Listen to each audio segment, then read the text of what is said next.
La Bible en un an, le 9 avril, le livre de Deutéronome, chapitre 33, verset 1 au chapitre 34, verset 12. Le livre des psaumes, chapitre 78, verset 54 à 72. Le livre des proverbes, chapitre 12, versets 9 et 10. L'épître de Jacques, chapitre 1, verset 1 à 27. Le livre du Deutéronome, chapitre 33. Voici la bénédiction par laquelle Moïse, l'homme de Dieu, bénit les Israélites avant sa mort. Il dit, « L'Éternel est venu du Sinaï, il s'est levé sur eux de Séhir. Il a resplendi des monts de Paran, et il est sorti du milieu des saintes troupes. Il leur a, de sa main droite, envoyé le feu de la loi. Oui, il aime les peuples. Tous ces saints sont dans ta main. Ils se sont tenus à tes pieds, ils ont reçu tes paroles. Moïse nous a donné la loi, héritage de l'assemblée de Jacob. Il était roi en Jéshurun, quand se rassemblaient les chefs du peuple et les tribus d'Israël. Que Ruben vive et ne meure pas, et que ses hommes soient nombreux. Voici ce qu'il dit sur Juda. Écoute, Éternel, la voix de Juda, et ramène-le vers son peuple, que ses mains soient puissantes et que tu le secours contre ses ennemis. Sur Lévi, il dit, le Thummim et l'Urim ont été confiés à l'homme saint que tu as provoqué à Massa et avec qui tu as contesté dans l'épisode des eaux de Mériba. Lévi dit de son père et de sa mère, je ne les ai pas vus. Il ne reconnaît pas ses frères, il ne connaît pas ses enfants. En effet, il respecte ta parole et garde ton alliance. Il enseigne tes règles à Jacob et ta loi à Israël. Ils mettent l'encens sous tes narines et l'holocauste sur ton autel. Bénis sa force éternelle, accepte l'activité de ses mains. Brise les reins de ses adversaires et que ses ennemis ne se relèvent plus.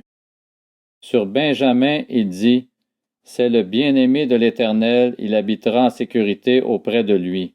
L'Éternel le couvrira toujours et résidera entre ses épaules.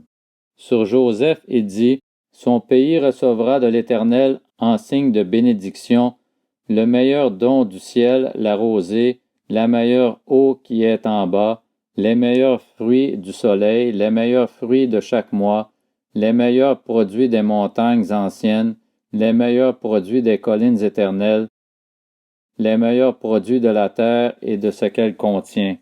Que la grâce de celui qui est apparu dans le buisson vienne sur la tête de Joseph, sur le crâne du prince consacré de ses frères. De son taureau premier-né, il a la majesté. Ses cornes sont les cornes du buffle. Avec elles, il frappera tous les peuples jusqu'aux extrémités de la terre. Ce sont les dizaines de milliers d'Éphraïm, ce sont les milliers de Manassé. Sur Zabulon, il dit, « Réjouis-toi, Zabulon, dans tes expéditions, et toi, Issachar, dans tes tentes.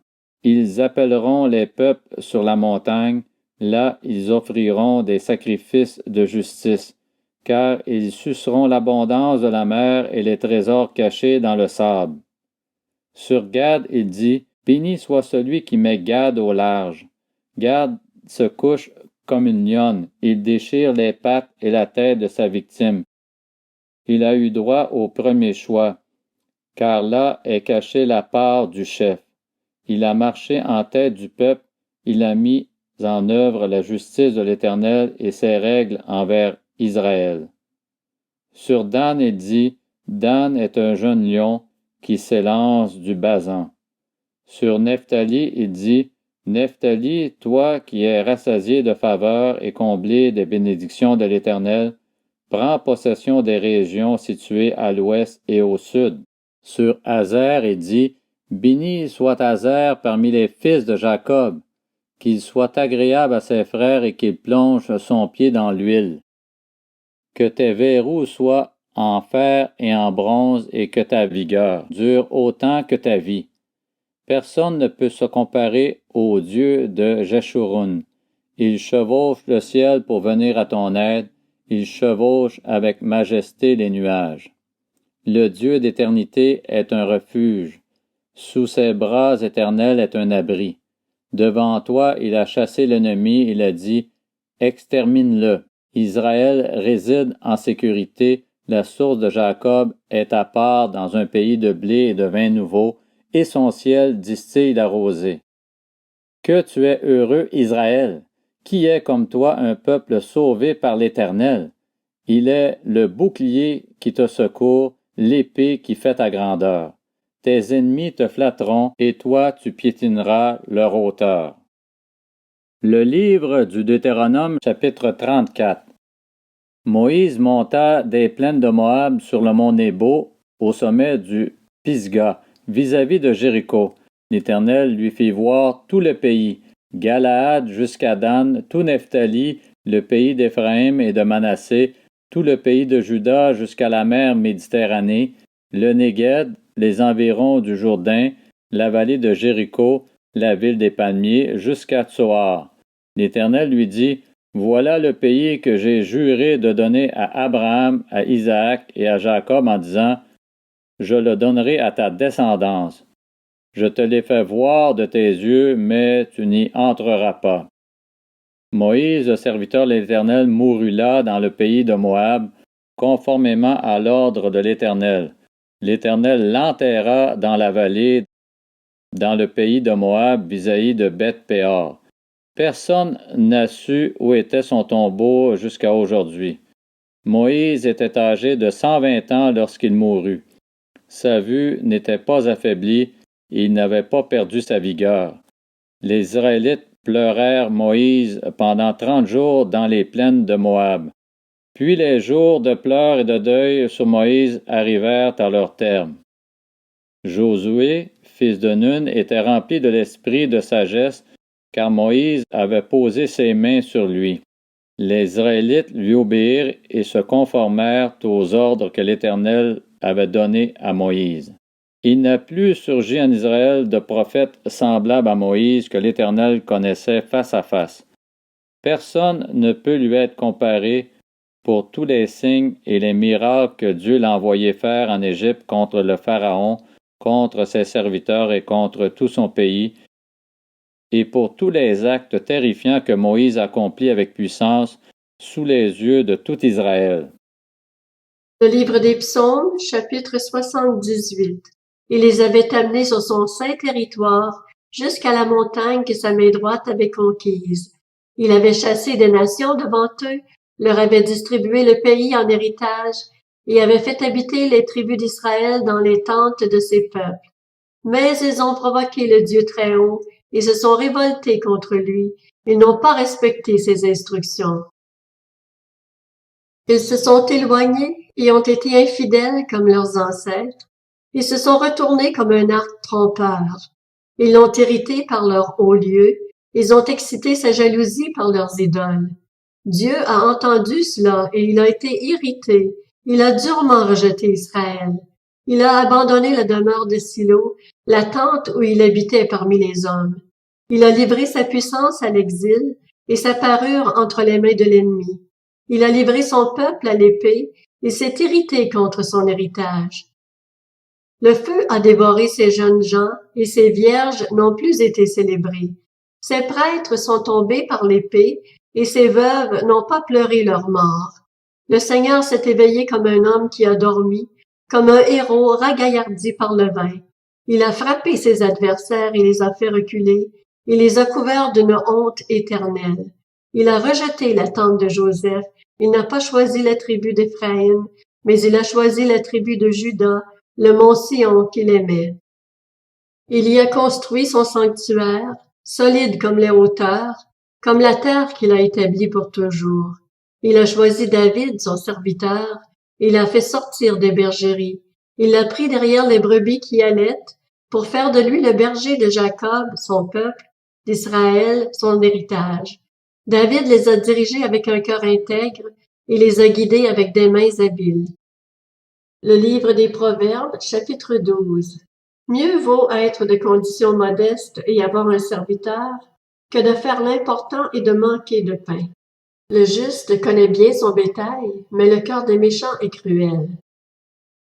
L'Épître de Jacques, chapitre 1. De la part de Jacques, serviteur de Dieu et du Seigneur Jésus-Christ, aux 12 tribus dispersées, salut. Mes frères et sœurs, considérez comme un sujet de joie complète les diverses épreuves auxquelles vous pouvez être exposés, sachant que la mise à l'épreuve de votre foi produit la persévérance. Mais il faut que la persévérance accomplisse parfaitement sa tâche afin que vous soyez parfaitement qualifiés, sans défaut, et qu'il ne vous manque rien. Si l'un de vous manque de sagesse, qu'il la demande à Dieu, qui donne à tous simplement et sans faire de reproche, et elle lui sera donnée. Mais qu'il la demande avec foi, sans douter, car celui qui doute ressemble aux vagues de la mer que le vent soulève et agite de tous côtés. Qu'un tel homme ne s'imagine pas qu'il recevra quelque chose du Seigneur. C'est un homme partagé, instable dans toute sa conduite. Que le frère de condition humble tire fierté de son élévation. Que le riche, au contraire, se montre fier de son abaissement, car il disparaîtra comme la fleur de l'herbe.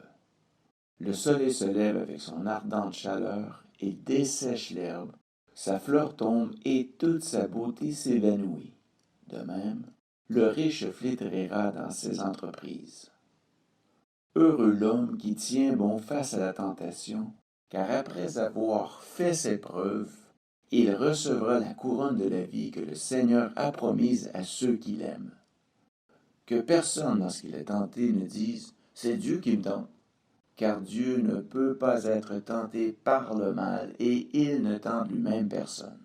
Mais chacun est tenté quand il est attiré et entraîné par ses propres désirs. Puis le désir, lorsqu'il est encouragé, donne naissance au péché, et le péché, parvenu à son plein développement, a pour fruit la mort. Ne vous y trompez pas, mes frères et sœurs bien-aimés. Tout bienfait et tout don parfait viennent d'en haut et descendent du Père des Lumières, en qui il n'y a ni changement, ni l'ombre d'une variation. Conformément à sa volonté, il nous a donné la vie par la parole de vérité, afin que nous soyons, en quelque sorte, les premières de ses créatures. Ainsi donc, mes frères et sœurs bien-aimés, que chacun soit prompt à écouter, lent à parler, lent à se mettre en colère. Car la colère de l'homme n'accomplit pas la justice de Dieu. C'est pourquoi, rejetez toute souillure et tout débordement dû à la méchanceté, et accueillez avec douceur la parole qui a été plantée en vous et qui peut sauver votre âme. Mettez en pratique la parole et ne vous contentez pas de l'écouter en vous trompant vous-même par de faux raisonnements. En effet, si quelqu'un écoute la parole et ne la met pas en pratique, il ressemble à un homme qui regarde son visage dans un miroir et qui, après s'être observé, s'en va et oublie aussitôt comment il était.